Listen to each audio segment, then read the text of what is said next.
ourselves non-standard, but it's N-A-A-N. You guys get it? Okay. My husband's a chef. Non is a big part of our life. Okay, so I'm really happy to be here. It's always a challenge when I come and I get to speak to think, wow, what lessons have I learned and what are the most important of those to share with all of you? And it's hard for me to reduce those down. And so hopefully I can take you through some of my career path and the lessons that I've learned along the way with you all. So I'm excited for this. Do I just open this? Okay. So I think this is the one. Yeah? Okay. So we're going to talk, I'm going to share some experiences with you today, as I just mentioned. I also want to talk about DUO and our shared experiences. So we trying to see if this video will work here. Let me try to play something while I speak here. Okay. So who here is married? Wow. Who here will be married if you're not at some point? Okay. Marriage? Yeah. Okay. So marriage, weddings, $500 billion market. Okay. Can you hear me over the video?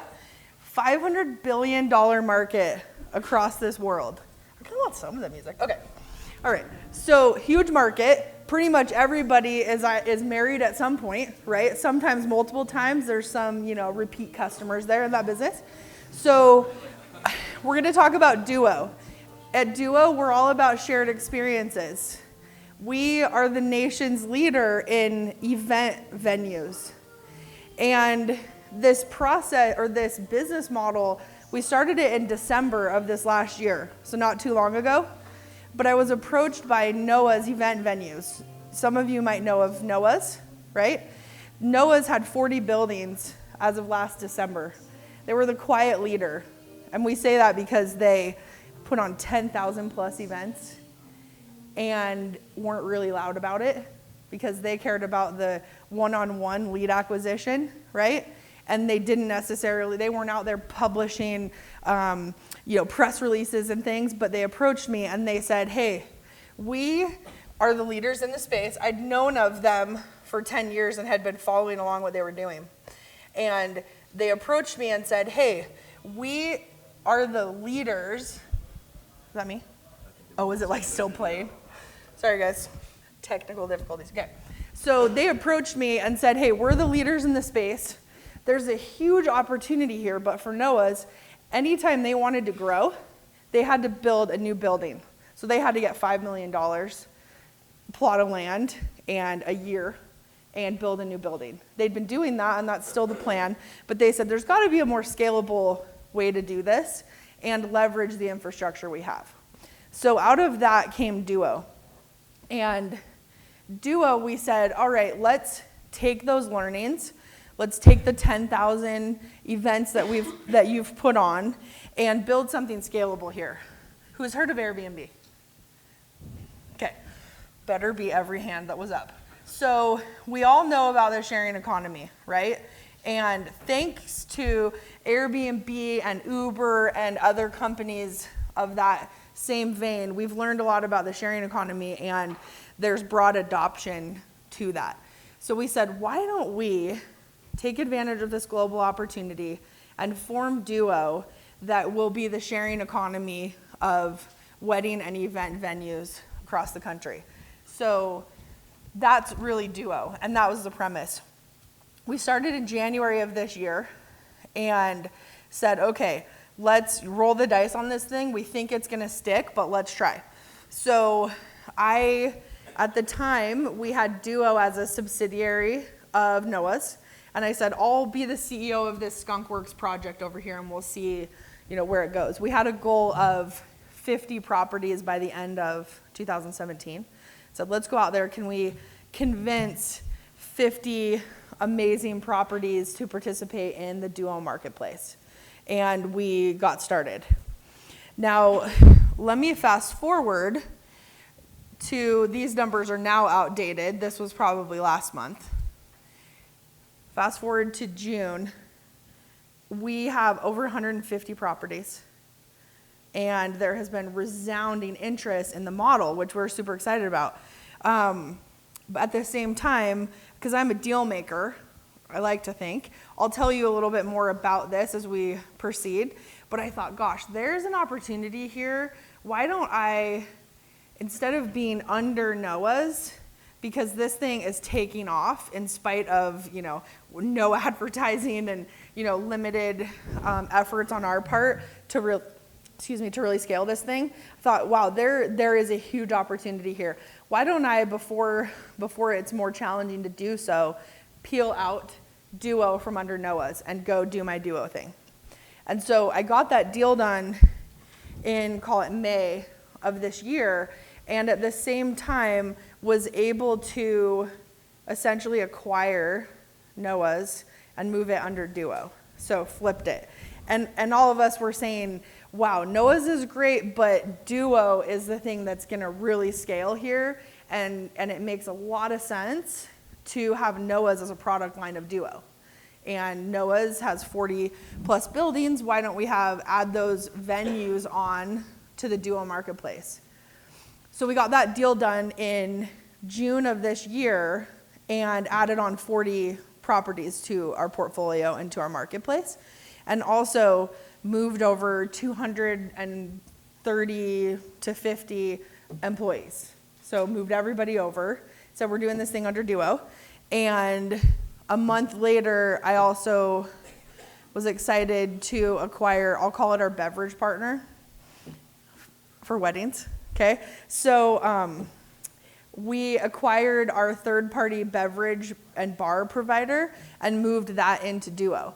And so now, as of July timeframe, I'm sitting there saying, man, this is really something I do not want to mess up. There's a really great opportunity here.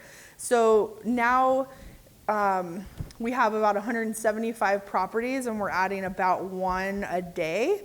And we should end the year closer to about 250 properties. And we've started to book events on those properties. So we have about a $25 to $30 million business in the Noah's properties. To give you a sense of scale, we turned on advertising for 5 of our DUO properties. And in the first 2 hours, we had like 200 leads, and we're like, shut it down, because we're not really ready. And we need to get our pitch together, but it was validation for us in the beginning to say, okay, there's gonna be interest here. One of you who raised your hand who plans to have a wedding and get married in the future would love to have your wedding on, you name the place, right? Oceanfront in Orlando, or Barn Estate in Texas, or you name it, but unique locations. So that's what we're doing. And the premise, I'm sure you all already understand it without me needing to walk you through it, right? The sharing economy is, if we do it right, a win-win on both sides of demand and supply. So on the demand side, all of you and the other millions of people who get married every year want a unique venue. They also want that event that they have to be executed and for them to be able to enjoy their day. So that's what we do at DUO, is we call it the inaccessible accessible, not only from a venue perspective, but also the event execution, right? So you don't have to figure out how to get tables and chairs out in that grassy area, but we'll figure that out. And then property owners get to make money on their property. So any questions on that? I know you get extra credit for coming later to ask questions, so I'll wait. So this is a little outdated, but this gives you a sense for our properties across the country. We are now in Mexico, so I'm pleased to say we're international. And Baja California, but it's still international, okay? So with that background, so that's what I'm working on now. And I have sat in this room more times than I can count. I think I had sacrament meeting in here for a few years. I had like all the lecture series. I had accounting, everything in this room. And so as I have thought about, gosh, what do I want to share with you? I have 3 main points that I have narrowed it down to. And the first one being acquire. I told you that I like deals. I like getting deals done. I think they're a lot of fun. And there's other acquisition in my life that I've really been focused on and really want to encourage all of you to focus on. And that is the acquisition of experiences and relationships and knowledge. So I walked you through real quick the timeline of Noah's and DUO and what we've been doing there. Now we are in the phase of what internally we call Build One DUO. As we have these organizations that we've brought together, and we're really focusing on whether it's the people side, whether it's the technology side, whether it's our processes, having one process, one system, one team, one culture, one brand, and that's, and a really important thing. I've thought of my own personal sort of timeline and what I have been able to acquire, and I'm just so grateful for the things that I've been able to learn. And I know all of you, as you step out of this room, will have at your fingertips more opportunities than you can choose, right? And it's, what is that hashtag, first world problems? You have so much opportunity. Yesterday, I was at the Capitol for a swearing-in ceremony for, I think it was 150 individuals who were getting their citizenship, one of which was my husband.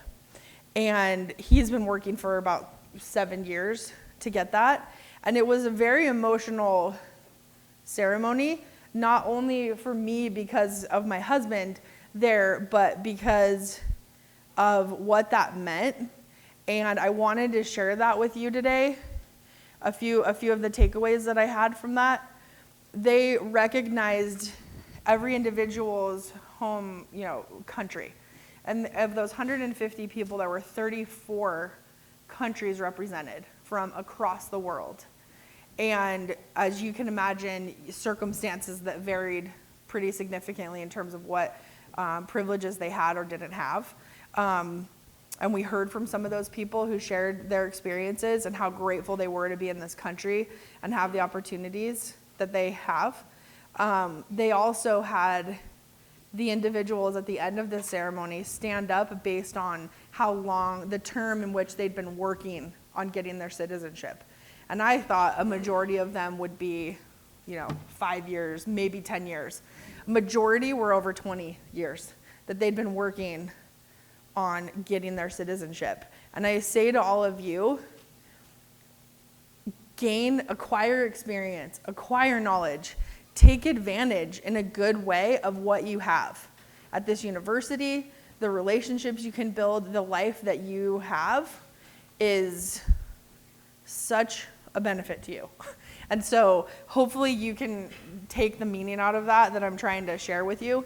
And as I think back on when I was sitting in these same chairs, I had an approach of acquiring experience and knowledge. And I, at times, I would think, man, maybe I'm doing too much. But I'm so grateful that I did, because I didn't know at the time how significant of an impact that would make on my life, and it continues to make.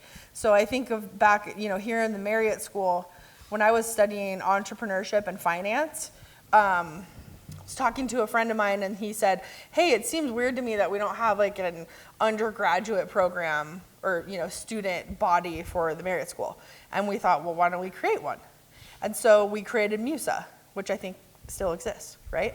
Okay, so we created MUSA. And did I need to do that? No, not necessarily. But I thought, I bet I'm going to meet some great people doing this, and I'm going to have a great experience, and, et cetera. Marriott Undergraduate Student Association? Yes, MUSA, okay? It's 2 separate bodies. Okay. And then the Marriott School Student Council. I love it. See? Okay, and that just makes me so happy. And I think, did that impact my life? Because and then I ran in the election to be the president, and I somehow won. And so I got to be in student leadership and in an entrepreneurial way, right? Say, oh, there's something that's not there. Let's form it. Let's create it, right? And that was such an impact on my life because of the acquisition, right, of experience, of knowledge, of relationships. When I was the president here, I saw this opportunity to be the CEO club president. I'm like, I want that. I want to be like next to all of these entrepreneurs that are out there and successful. And I'm like, can I acquire all of this? Because I want those relationships and I want to learn from them, and was able to do that. And I'm so glad that I did that because of the impact that it had on me. And through doing that, I want to talk about Dolphin Capital. I had a job lined up. I was going to go do consulting and figured that would be like a good next step after school. But I knew even, when I was in school, my long-term goal was to be a CEO. And I had literally like a vision board of, if I know I want to be a CEO, what are the things that I need to acquire along the way to be qualified for that? And so that was always in the back of my mind. So I was sitting out here in the lobby talking to a friend of mine. He was graduating with his MBA the next week. I was graduating with undergrad. And I already had this consulting job lined up. And he said, if you could do anything after school that you wanted, what would it be? So kind of that asking for that blank response without really thinking about it. And I had been a TA that semester for a few adjunct professors who were teaching, both of whom, but was a fantastic entrepreneur, really successful, and I looked to him as a really great mentor. And so when my friend asked me, what would you do? My blank response was, well, it would be to work with Eric in Dolphin.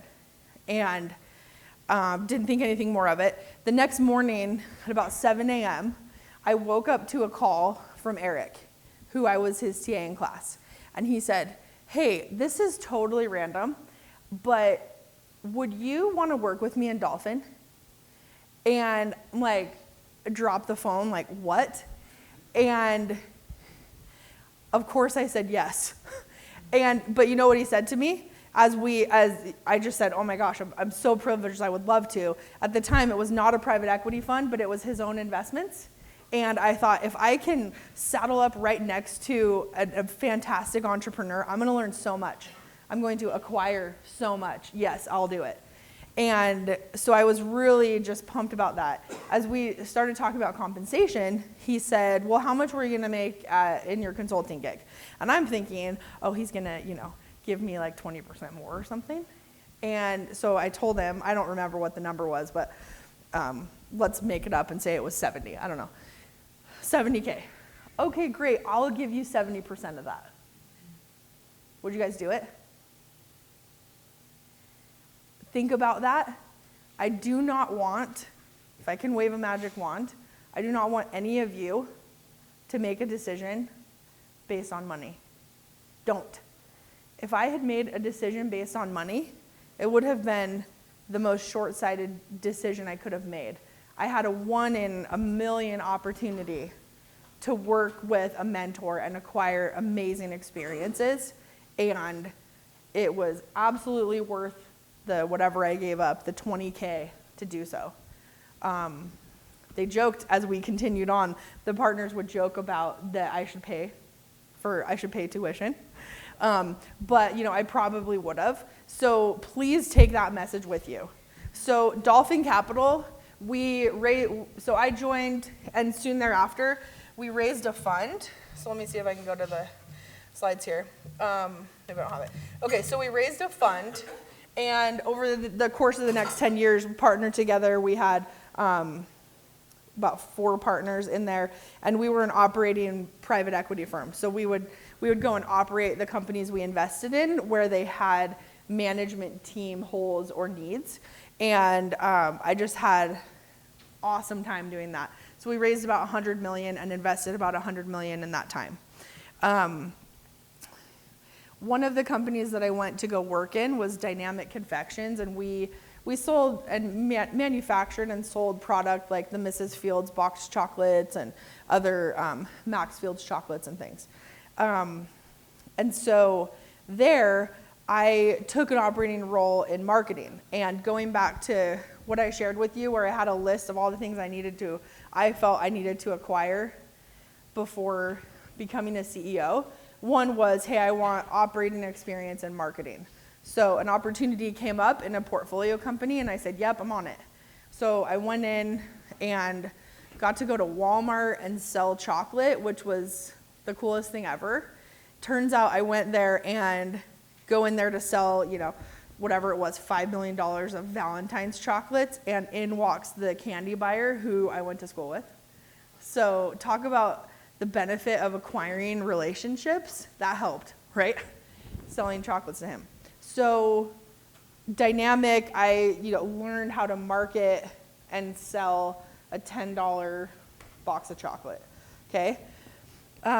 Soon thereafter, I led the evaluation called due diligence, right? I led the evaluation of Manduka, and that was is a premium yoga mat and equipment and apparel brand. And as we closed that deal, I was given the opportunity to step into that company. I pulled my sheet back out. Okay, what do I need to acquire? Because this seems like a smart thing for me to do. So I stepped in there as CFO, and then soon after brought in ops. So I was the CFO and COO there, and moved to LA. So spent what was going to be 3 weeks, and then it turned into, okay, we'll stay for 3 months, turned into 3 years that I was out in LA and helping to build and grow Manduka.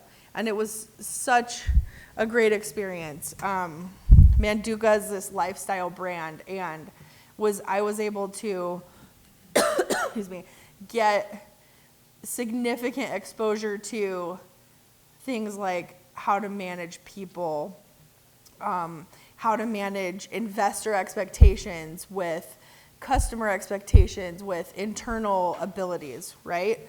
The company, their core product was this $100 to $150 yoga mat, okay?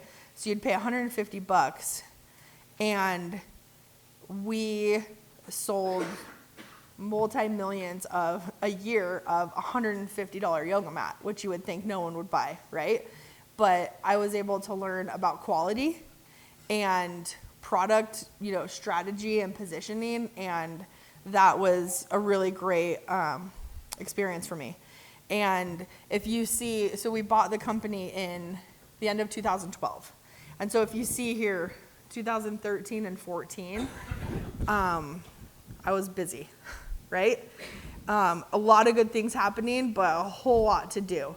And going back to acquire, I am so grateful that I worked as hard as I did. I sometimes felt like, man, I'm just here slaving away in this, executive role, but I'm like CFO and COO, and, am I ever going to be like a CEO? Because I feel like I'm doing, I'm just run ragged. But I think it was a really humbling and important position for me to be in, if that makes sense to you guys, to recognize that, you guys see this a lot, and I'm sure you do, because I saw it a lot, where I felt like I'd see these really successful CEOs come in and speak to me as a student, and I'd think, man, that is just boom, boom. Like, you were here one day, and the next day you have this multi-million-dollar business, and you're successful, and et cetera, right? Do you guys see that and sometimes feel it? And I want to be not depressing, but I want to be like a dose of reality to you and say, work hard. Go and slave away, learn, get experiences, acquire those experiences, because, I could have been the CEO of, whatever startup company that I could have formed, right? But for me and my approach, I wanted to gain experience so that it's sustainable versus maybe I could have had a startup company, maybe I could have been successful, maybe not, but I'm not sure it would have been repeatable, right? When I want to say 10, my dad took me out of school for the day, and we went and listened to this speech by a very successful businessman. And what he shared that always stuck with me is he said, I want you to go earn your first $1 million and give it away, and then go earn your second million, because you need to learn how to do it, right? And recognizing the keys to success, right? So that's something for you guys to digest is, all right, it doesn't need to be a startup overnight success. Your career is a progression, and take every advantage of that progression to grow. Going back here to my little timeline. So we sold Manduka, really successful exit there, and I just wanted to take some time off because I had been run ragged. So we moved back here from LA, and I thought, I'm going to take like a month off or something. And then I got a call from one of our investors in Manduka, who had also been an investor in Dolphin. And he said, well, what are you doing next? And I said, well, I'm going to like sleep for a little bit, and then I'll get back to you. And he said, but what would you think about coming and working with me? And it was kind of like the same call that I had, received, 8 years prior. And he said, hey, I've invested in this business, and I think there's something there. I've put many millions into it. Do you want to roll up your sleeves, next to me, and let's go figure out this business? And I couldn't pass it up, but I said yes. So I got to spend the next year working in Comforts of Home, which was founded in 2013. First of all, I also couldn't say no because it was a European business, and I knew that I'd get some good miles out of that. And so it was started in 2013 on the premise of study abroad student housing as a need, because as you go and you're a study abroad student, you want to have a really authentic experience and call it city center, whereas the study abroad housing options out there for the most part were out of the city and sort of high-rise apartment and dormitories versus, this really authentic experience in the city. So that's how the business was started. And I worked for the next year with the owner and investor and just played the role of CFO as we, built that business and had a lot of fun. So with that, what's my takeaway on my time at Comforts of Home? One, to say, again, such a benefit of, because also I didn't make great money in that, right? So I could have, I could have made more elsewhere. I was making half of what I had just made in the prior company, probably less than half. But I was right next to a fantastic mentor.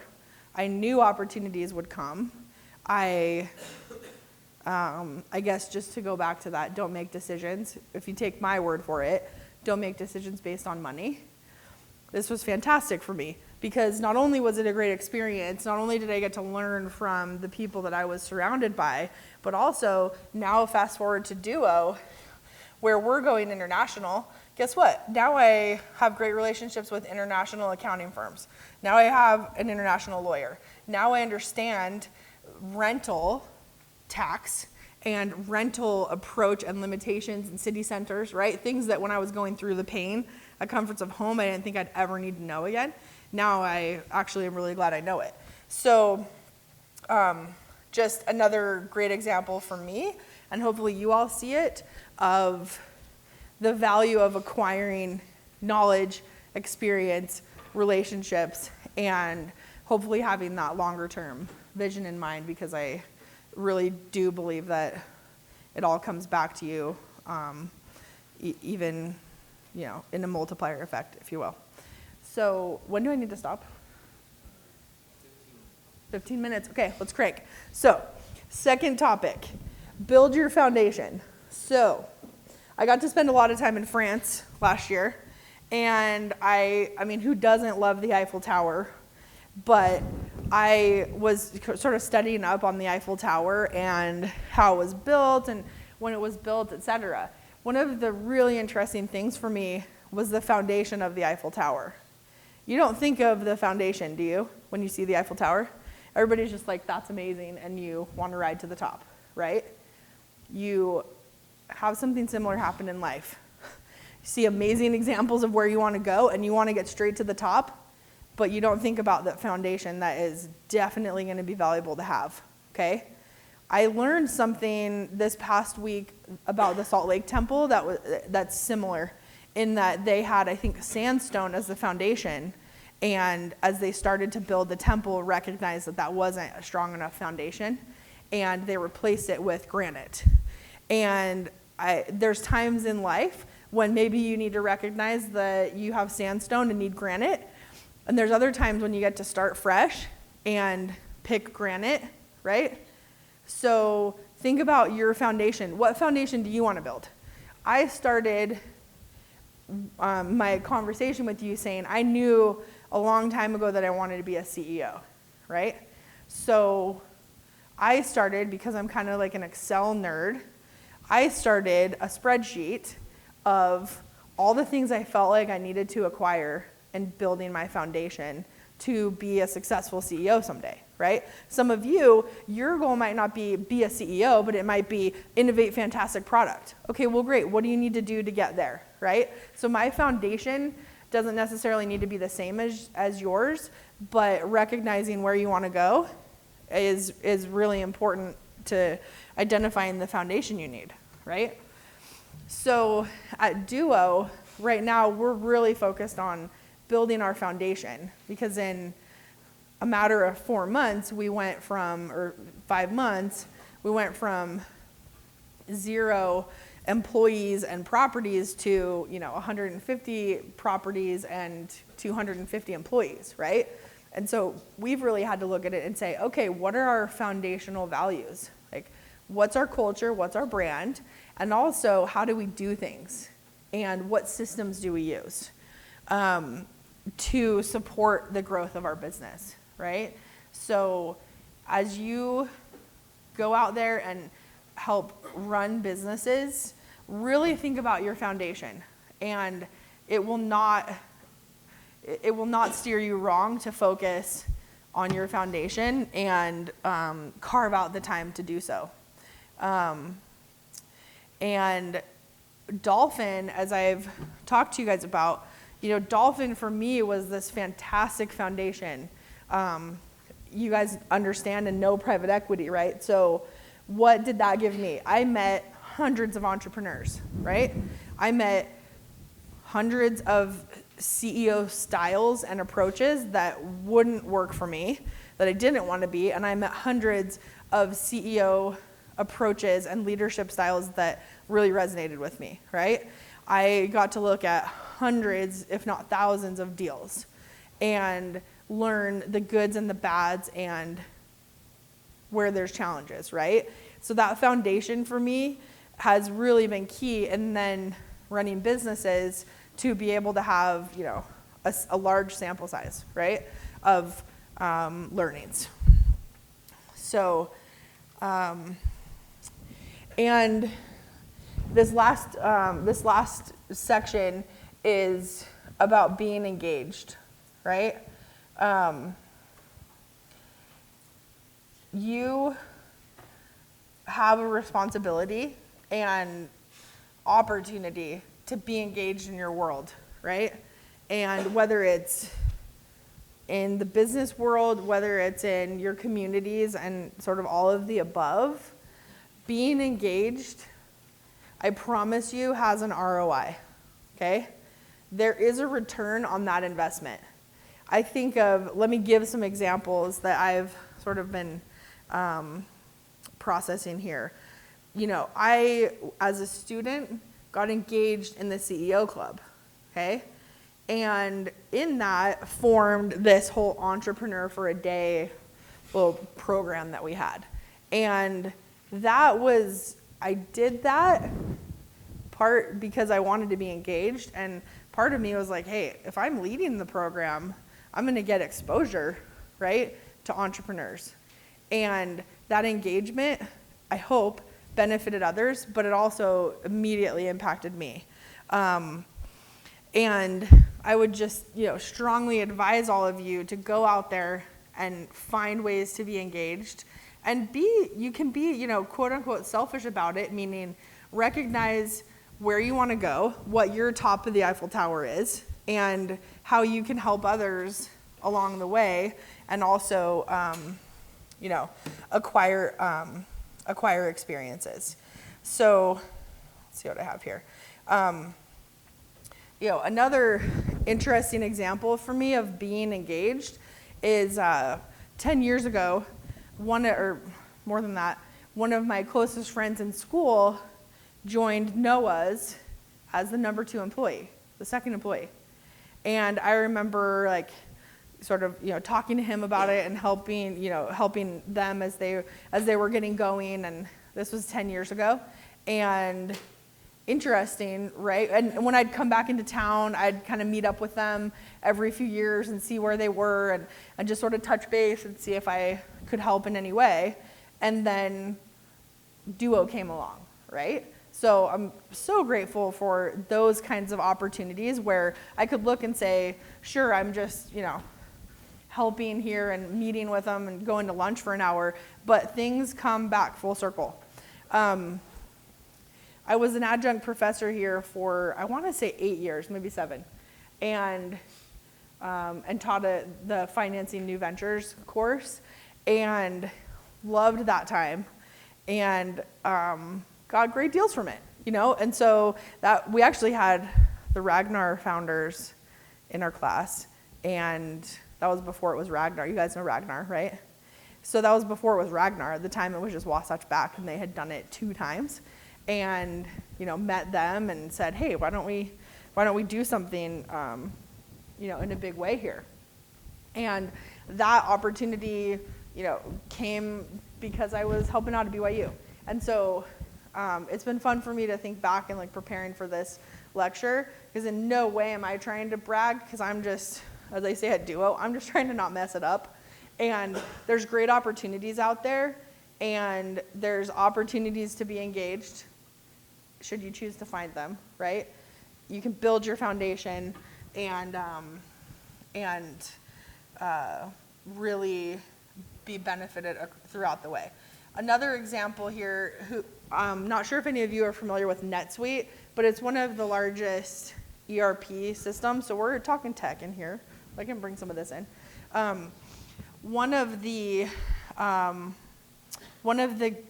most important foundational aspects as I've been involved in businesses has been to really figure out that system.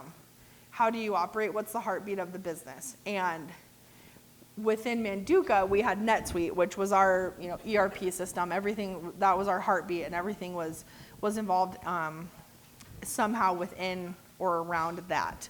And I got really involved in NetSuite selfishly because I wanted to, have answers to questions and, just get involved there. And then they asked me to join their customer board.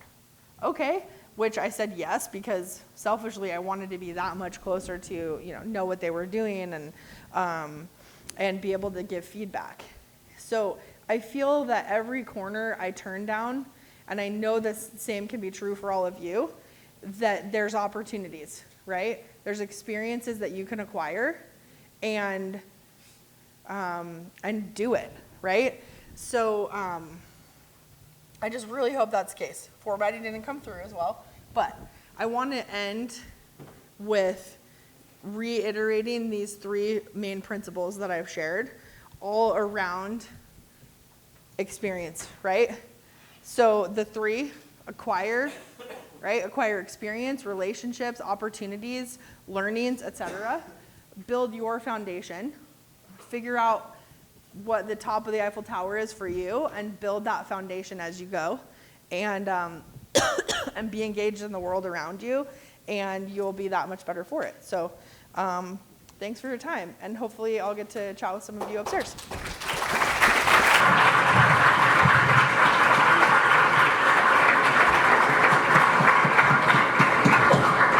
Okay, we can do a little bit of Q&A. I want to do a little Q&A here, but I want to ask a couple.